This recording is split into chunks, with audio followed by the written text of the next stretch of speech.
સુરેન્દ્રનગરમાં એલસીબીએ 68.74 લાખનો વિદેશી દારૂ ઝડપ્યો. સાયલાના સુદામડા ગામે એલસીબીએ દરોડો પાડ્યો. દારૂ સાથે 2 આરોપીઓને ઝડપ્યા. જિલ્લામાં સ્થાનિક ક્રાઇમ બ્રાન્ચ દ્વારા સાયલાના તાલુકામાં સુદામડા ગામની સીમમાંથી ₹68.74 લાખનો વિદેશી દારૂનો જથ્થો પકડી પાડવામાં આવ્યો છે.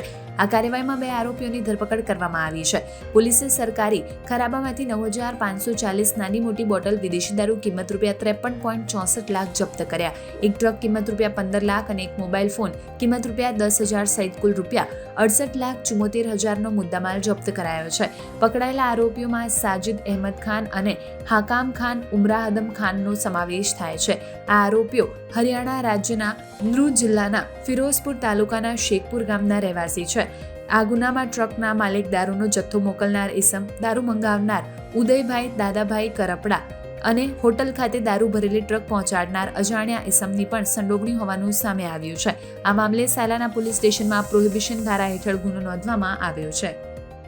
રોજ નવા અપડેટ્સ જોવા માટે અમારા પેજને ફોલો કરવાનું ભૂલશો નહીં.